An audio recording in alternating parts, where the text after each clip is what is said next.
Okay, so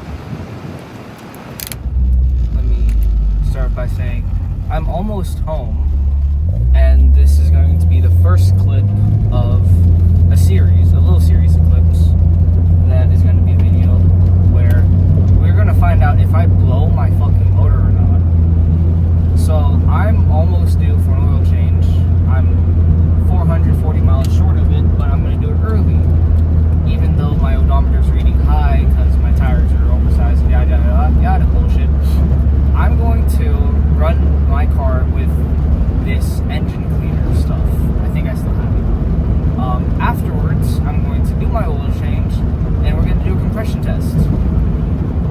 We're going to find out if I fuck my motor or not. Because yeah, it's not going to test if I fix my small leak sorts from my valves. But I know I have one. That's the thing. I know I have one because I've always had it. And it's because I know that this motor's never been flushed. Like, straight up never been flushed before. And this is just to test if I maybe get a healthier motor or not. More likely than not, I won't. But it's not going to hurt it to try. So I have my compression test from right about a year ago, somewhere in my phone. So we're going to compare those values to these values a year later, and what those values are after my next oil change. Yeah. So I'm testing it while I'm on my way, when I'm at the house, I mean. So when I do my oil change, I'm going to do my oil change, come to the house, and we're going to do the same thing. Like, the heat up is going to be from my job to my house, which is about 10 minutes. My neighbor's bringing out their RV. We're going to test what the compression is now. We're going to test what the compression is after my oil change, and we're going to see the difference between all of them, with the warm-up distance being my job to my house and about 5-10 seconds, give or take, of sitting here. Okay, I said this earlier. The compression tester that I'm going to be using is a Pittsburgh. Love it, hate it. It's affordable, it's convenient, and a lot of people have these. I believe it's this one. But yeah, I'm going to take the spark plugs out, all of them, which is the right way to do it. I don't want to hear what anyone else has to say. And we're going to test it. Should park it in the garage because my dad's not here, but, you know, I didn't know that. I'm a gluttony for punishment.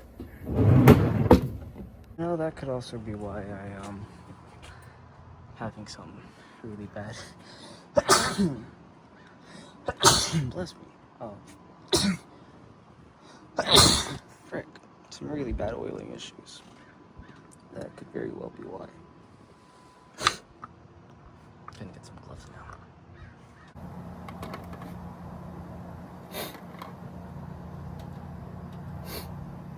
Yeah, that's pretty bad, man. Like,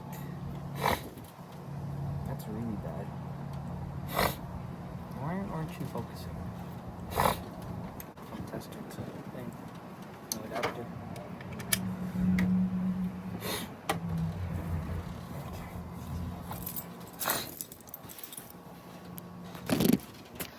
So, got a reading of, oh my god, focus, 167, and you do that for 1, 2, 3, and 4. Basically, in layman's terms, at least in the way that I was taught this, compression, the reason why you test it is it tells you if your rings have failed. And why do failed rings matter? Because failed rings means you can be scoring your cylinder walls, which does more internal wear. You can have a bad oiling ring, so you're going to get more wear because you're not getting oil to the top and from the top of your cylinders. Along with your engine health, really.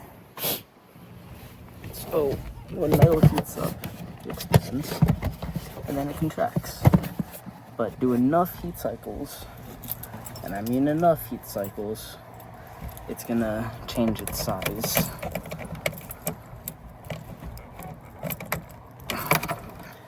And this one-handed is not fun, especially when it's your non-dominant hand.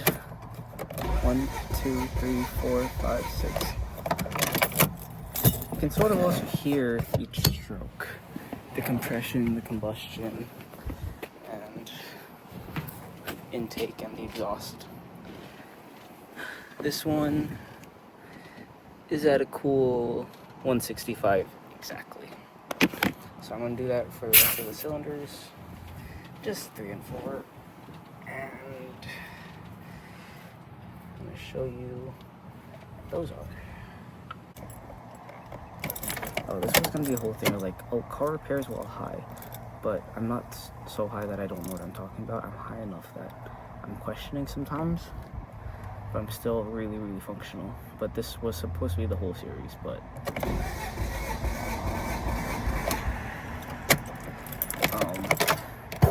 probably not gonna keep that in the thing, because read same thing about 165. So cylinder number 4 is gonna have a very bad leak, I think. But I don't think these are as high as they were before. I think they were 170 before. So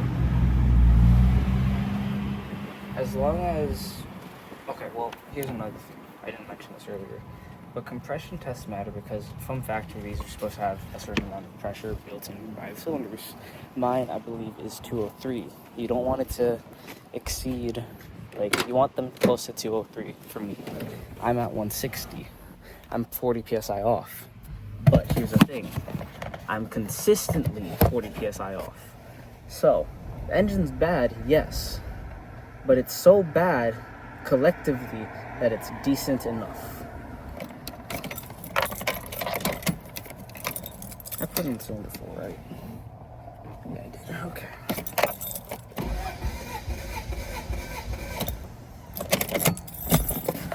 So it's so bad that it's good enough. So long as they're not within 10 PSI of each other, it's fine. Ooh. Oh, damn. We're at a cool 185 PSI of compression, which is more than the other ones, which is why this is not good. My guessing is that there's so much oil built up in there that it's exceeding cylinder head pressure. So the oil isn't burning because the motor isn't powerful enough to burn it, but it's still so bad that it's causing just issues because it's not supposed to have said oil there.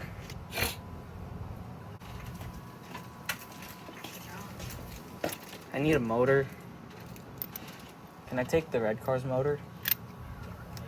Yeah, right. What do you mean, yeah, right?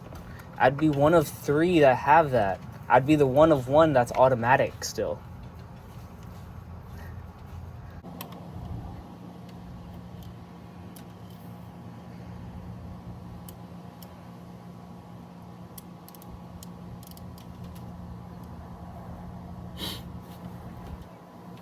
Quarter turn will be done facing me.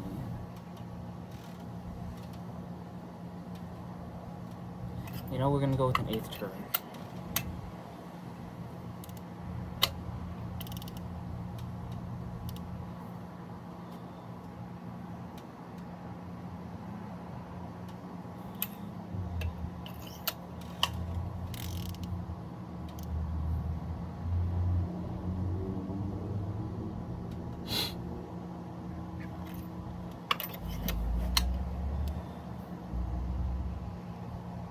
You know what?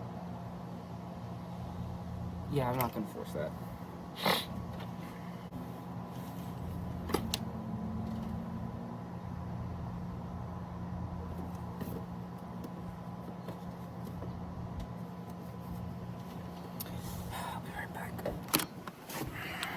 I really don't know if that's right.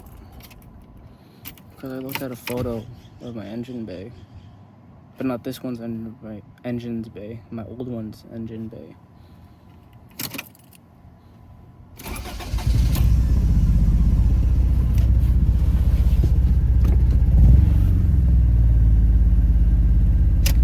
Yep, one of them's wrong. At least one of them's wrong.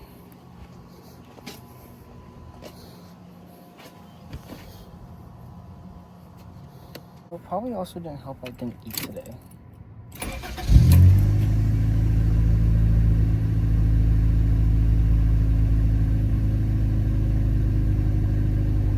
Huh.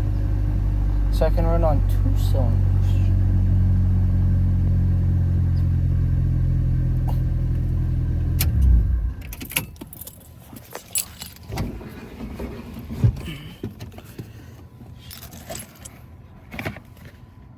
Bring the Benjamins.